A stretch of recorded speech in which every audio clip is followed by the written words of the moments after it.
Hello everyone, and welcome back to the Scare Hub, where I bring you some of the weirdest content on Earth. Before you get comfortable, make sure you give the subscribe button a high five. Today's 5 stories are about Wendigo encounters that are sure to give you nightmares, especially the second one. In fact, today's second story goes into such great detail, the image it creates will never leave your mind. Now if you're ready, then I'm definitely ready. So let's get weird.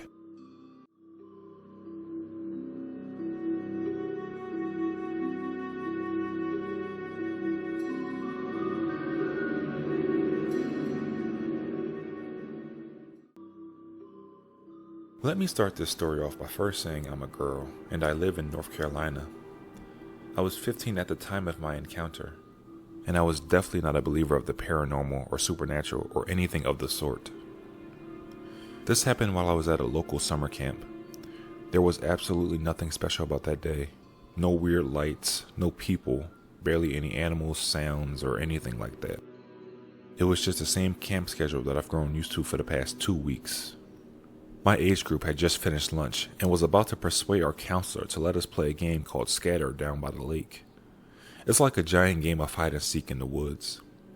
Now, we had played this at least 20 times before that day, and nothing weird had happened to any of us, and we all grew up playing in the woods, so it's not like we had an aversion or fear of it.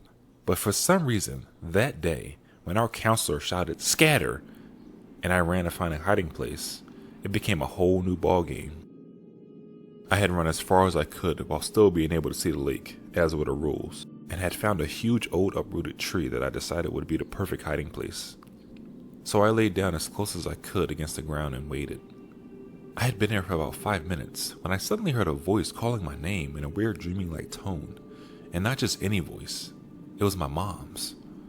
Now, me and my mom were extremely close, thick as thieves, so I know her voice anywhere. And I would swear on my own grave that it was without a doubt hers. But I knew it couldn't be her. She was 20 miles away at work, and even if it had actually been her and she had come to pick me up early, the voice was not coming from the lake. It was coming from further out in the woods beyond the border of the camp. I knew I should have ran away from the strange mimic mom voice, but I couldn't. It was almost hypnotic. It messed with my thoughts and gave me doubts like, well, it could be mom. Or, what if she's hurt? And I have to get her. All these thoughts were flooding into my mind, like someone had broken a mental dam in my head. Soon enough, they finally got the better of me, and my emotions took over, and I started sprinting in the direction of the voice. I ran as far as I could, with only the strange voice as my guide. I couldn't have run for more than 5 or 7 minutes when I got to a clearing, and the voice suddenly stopped. When I entered the clearing and didn't hear my mom's voice calling me anymore, I could finally think clearly again, and that's when the little alarm bell started to go off in my head. "You idiot! That's not Mom!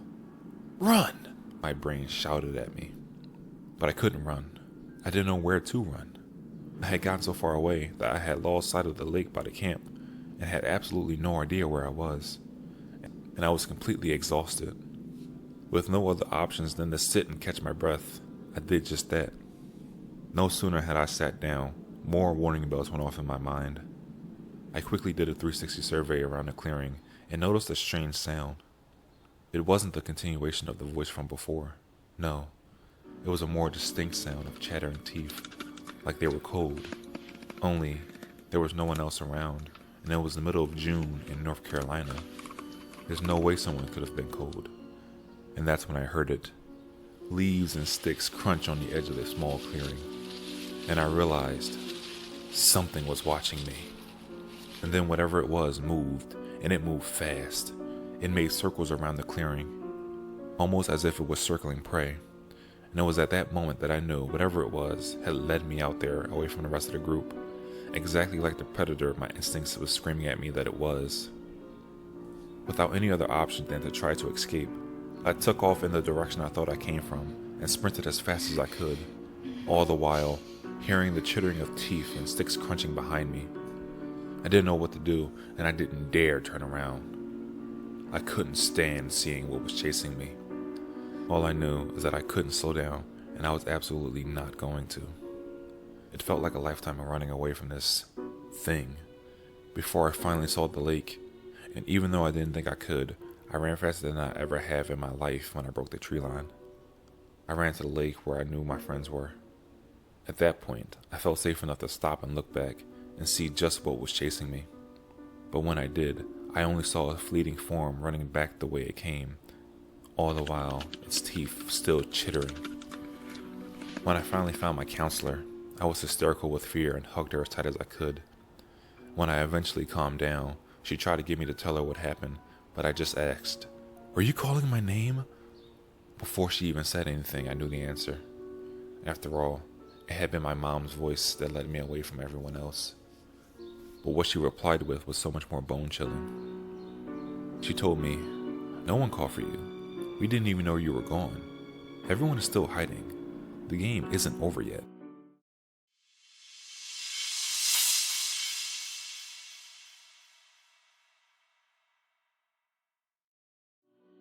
I live in a small town in northeastern Pennsylvania that is surrounded by farms and endless forests.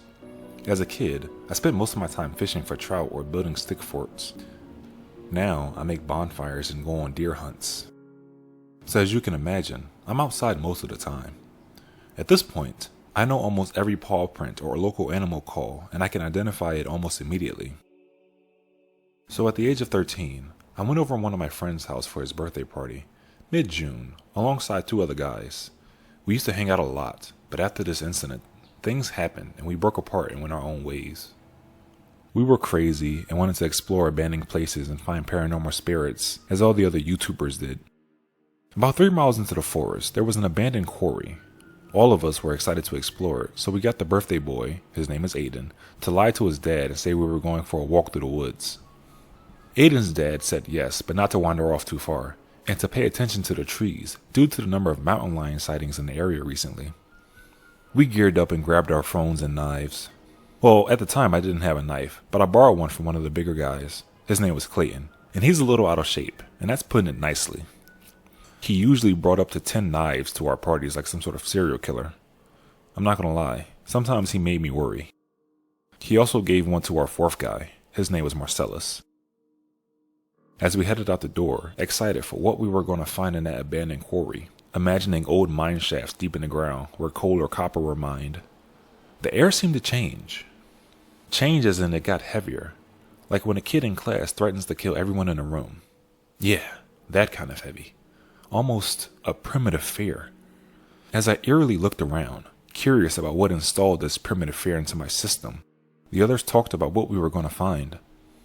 We were heading into the woods now since we cleared the rather long field. The deeper we got in, that feeling of dread was getting stronger and stronger, and I almost wanted to run. I knew I was being watched. I always know. When someone stares at me in class, I usually look directly at him when I notice the feeling. I started to scan my surroundings. Maple trees, rocks, cliffs, bones, birds, beehives. Wait, bones? I backtracked to where I saw the bones and looked a little closer.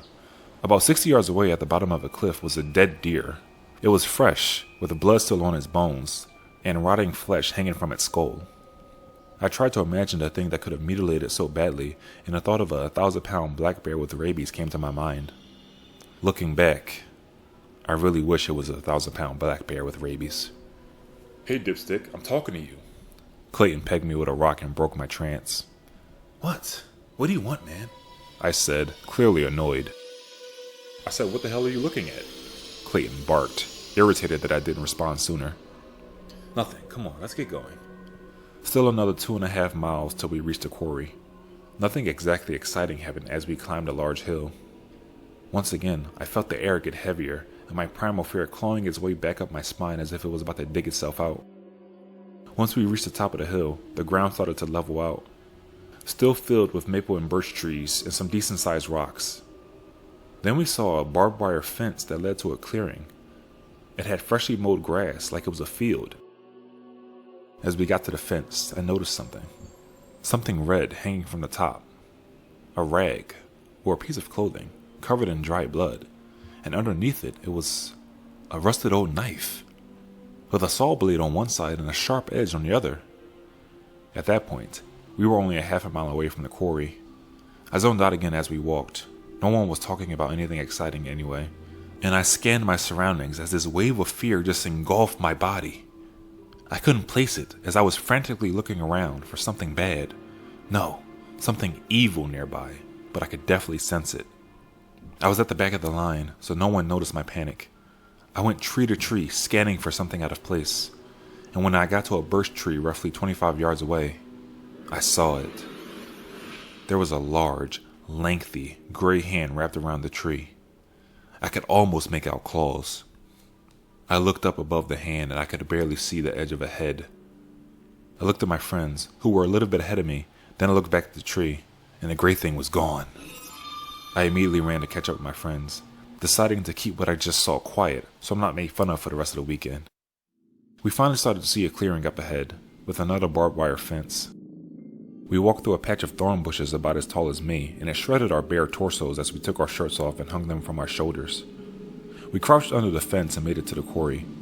Now that it's almost 50 years later, it was just some old cow pasture.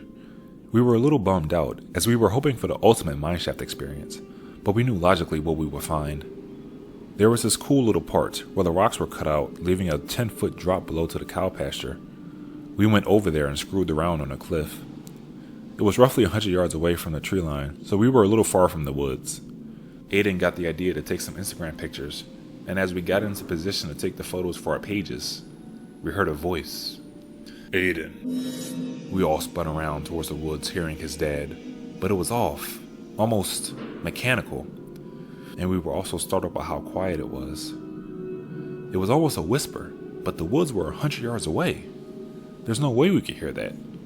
The fear crawled right back into me, and I wanted to go home because I knew something was wrong. Guys, we need to go, I stated, walking towards the tree line. The others followed. My fear grew stronger and stronger. I scanned the field, cliff, and trees. We finally got back to the tree line, and we started scrambling under the fence. A branch cracked not too far from us. We all looked. Marcellus was still under the fence, but we saw it. 20 yards away was this 9-foot human-like animal. No, that was no animal.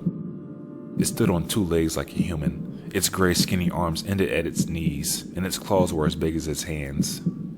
It was partially crouched, perching its elbow on its knees, staring at us with its hot, red eyes.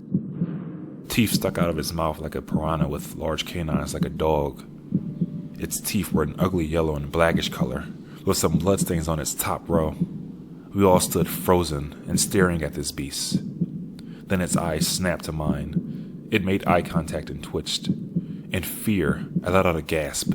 Its eyes perked up as it heard this, as if it was pleased. It slowly stood up, breaking my trance, and I jumped into flight mode. Run! I screamed, making a dash for home, the field only 50 yards away. The creature let out an almost metallic, human, bear-like roar. Its scream filled me with fear, and I could sense the hate in its veins. This monster was the cause of our primal fear. We ran like hell as it chased after us, dodging left and right, switching direction, trying to trip it up so it can't catch us.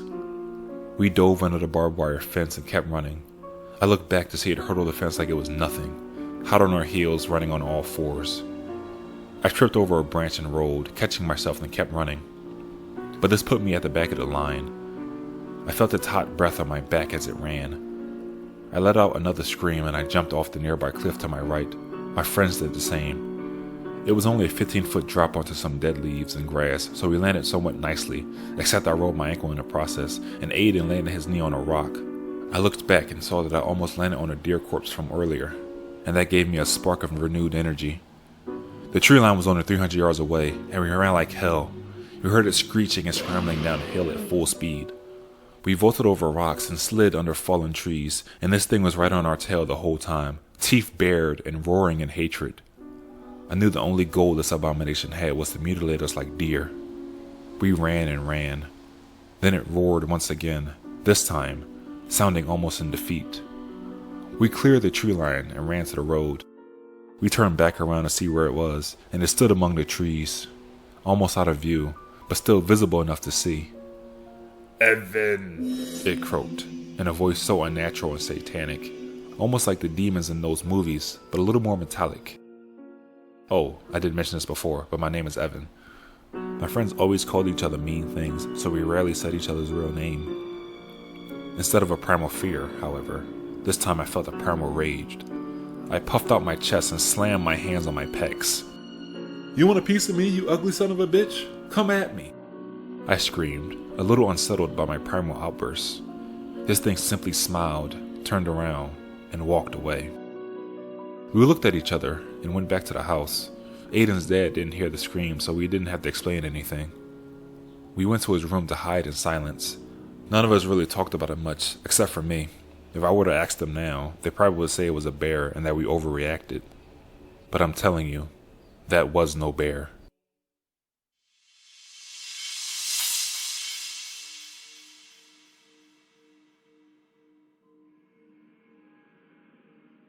I was home alone around 5 p.m. when I went out to put our chickens away.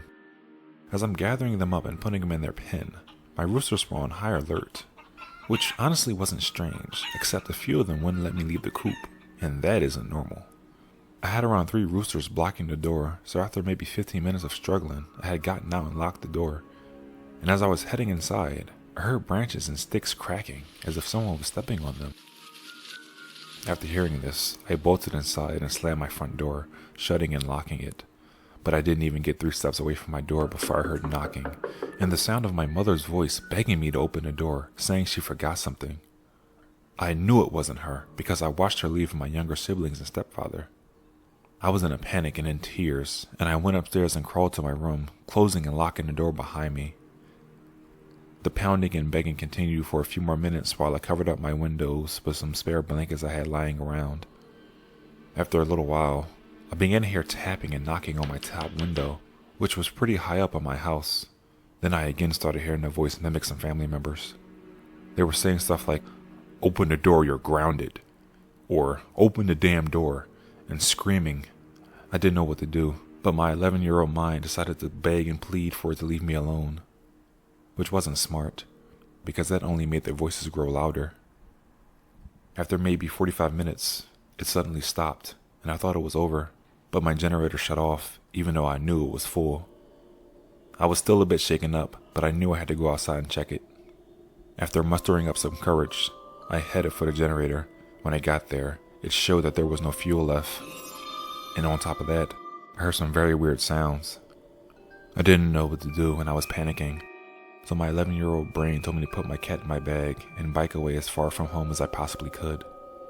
But I only got a few hundred feet before I failed, and I ran back home crying, begging for my mother to come back home. My mom ended up coming home after about an hour or 2, and my stepdad handled the generator problem. My mother got mad at me for trying to run away, but I made up an excuse saying I thought there was a tornado about to come through. She believed me, but she still said it was dumb. A few hours later, they left again, and I watched the truck drive off, and I had that sinking feeling of eyes watching me again. When the truck was outside of my line of vision, I quickly scooped up my cat and went inside the house. And to my horror, the pounding and mimicking started again, and this time, I just sat in bed crying, wondering why was this happening to me. They were pounding so hard that one of my makeshift curtains fell off, so I was completely exposed to whatever was out there in the vast darkness. Around 8 or 9 o'clock, I thought I could see the shadow of whatever being was out there watching me.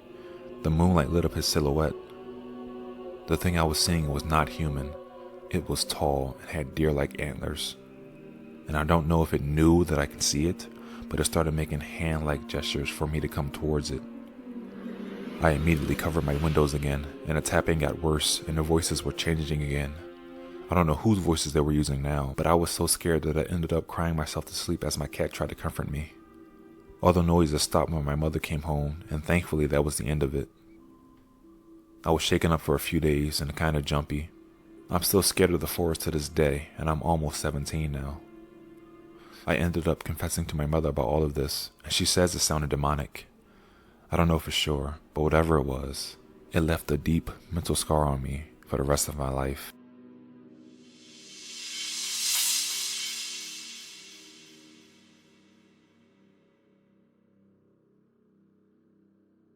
I'm a mortar infantryman for the Army.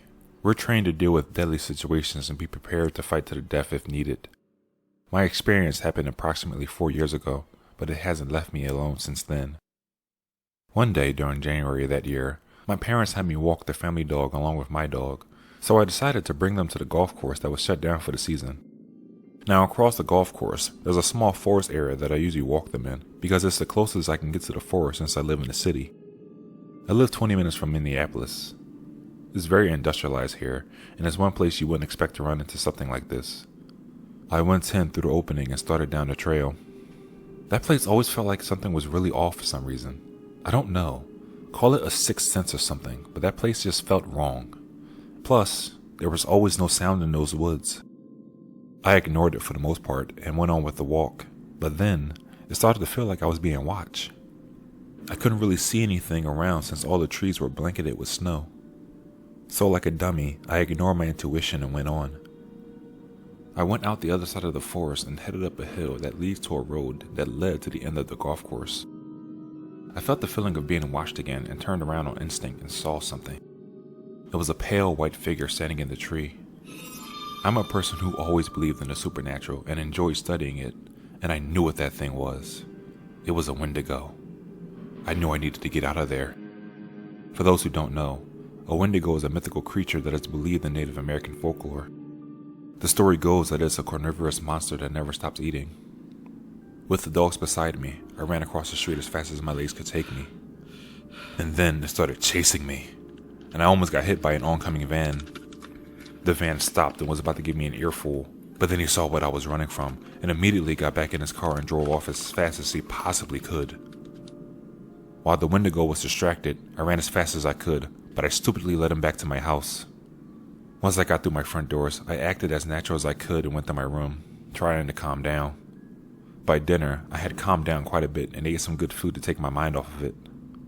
But when I tried to go to sleep that night, things started to get a little creepy. Now to give you a mental picture, let me explain the layout of where I am in the house. My room is right below the roof, and there's an awning over top our front porch, which is right outside my window. I shut my blinds and got ready for bed, but then I heard footsteps on my roof, followed by a small thump right outside my window. Then I saw its silhouette. That bastard was hunched over, looking into my window as if he could see me. I was terrified after seeing this and couldn't sleep at all. I couldn't even breathe. It stood there for what felt like an eternity, but in actuality, it was maybe for only 2 hours. After he got bored, he left, but not before letting out a gut-wrenching scream. It was a mixture of an alien scream and a cat getting skinned alive. My parents wondered what was going on, but I didn't want to scare them, so I made up a BS excuse. Luckily, they believed me and headed back to bed. I felt there was no need to get them into this, and it's not like they would believe me anyway. I'm still kicking myself because at the time, I didn't think about taking a picture or a video. And even though that story was scary enough, that wasn't the end of it, because that thing stood outside my window for every day of every week for about 2 months. Then it became every other day. Then it was once a week. Then it was once a month. Nowadays, I don't see it much, but I see him every now and again. I still go to the area to this day and may have even found a skinwalker there as well, but that's for another story. If you ever run into a Wendigo, run as fast as you can, and run as far away as you can. I don't care if you have to change cities, states, or even countries. Just get away from them. Or what happened to me could very well happen to you.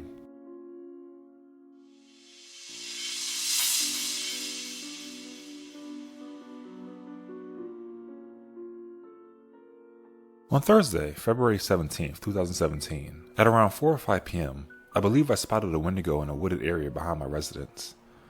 I do live in an area where Wendigos could and have been spotted, so I'm not going to deny that it could possibly be a Wendigo. Anyway, I have found mutilated animals and horrible scenes of death, rot, and decay that would make even well-seasoned veterans throw up. The sights have just been horrifying, and this evidence really supports my theory that something is back in those woods. For example, about a month ago, I found my second dead fox.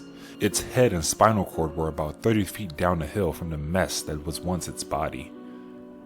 Its body had its front legs ripped off and large scratches in its chest and side. Furthermore, it was disemboweled with its intestinal tract in the trees and bushes. There were also signs of a struggle because fur from another animal and some sort of black liquid were on the ground and under its nails. Now, I'm leaving out a lot of gruesome details, but those should paint a pretty good picture for you. So let me give you a layout of the land. My house is about 100 yards from a small stream that splits a small wooded area in half. On the far side of the stream from my house, there are large trees. I was out there one day, and all of a sudden, I felt cold and uncomfortable, like I was being watched. I also became increasingly paranoid that someone or something was out there with me. So I decided to head in. Plus, the sun was setting, and dusk would be upon me soon. So I started walking towards my house, which would mean I would have to walk uphill.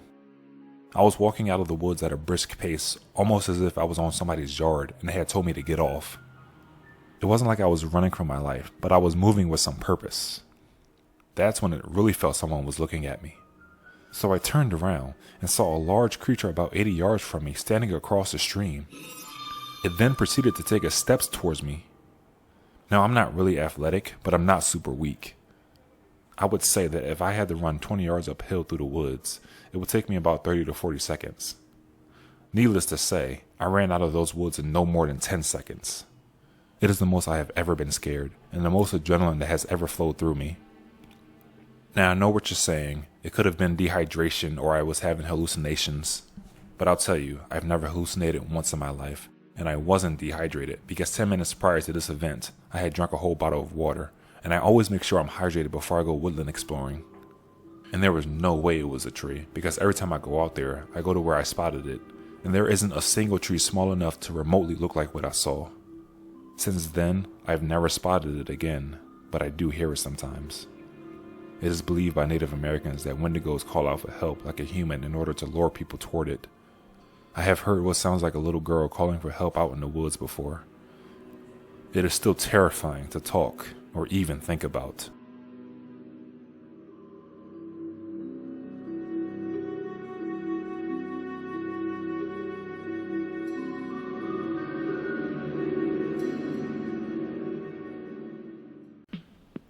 Well, I hope you enjoyed the stories. I tell you what, man, the way the writer in the second story described the Wendigo with his teeth and the height and the colors it was really good. And then the chase scene, yeah, it was like a movie. It felt like a movie to me when I first read it. It felt like, oh, this could have been in a movie. And then I started thinking to myself, somebody's like, if that was me, somebody would have been sacrificed. And since Clayton was being a jerk that day, I think I left this out of the main read, but everybody was making fun of everybody in that group, in the group of kids, the birthday kids, and Clayton called Evan, the writer, called him short. And so I would have ran up beside Clayton and be like, oh, so I'm the smallest one in the group? Well, guess what, Tubby? Trip. Accidentally, of course. I would have accidentally ran up to Clayton and accidentally said those words and accidentally tripped him for the Wendigo to get him. And what about the first story? The first story, listen, I get it. When your mom is in trouble, you have to have like an autopilot and you got to just go save your mom. But my first thought would have been, if I hear my mom's voice in the woods, I'm thinking, why is my mom in the woods? Like, what is going on? What business does she have being in the woods? Especially if it's not coming from the direction where the camp is. If it's like deep in the wilderness, that's going to be like a hard game time decision. Like, we're going to have a conversation. I'm going to have to ask her some security questions like I'm her bank or something. I'm not just going to run out there like, oh, Mom, you okay? But no, she was 15, so you got to give her the benefit of the doubt. But anyway, that's enough of my foolishness. Let me know what you think of the stories in the comment section. Please come back and help me take care of the subscribe button. And if you could, on your way out, give the subscribe button a little fist bump. It makes them feel appreciated. And until next time, I bid you adieu.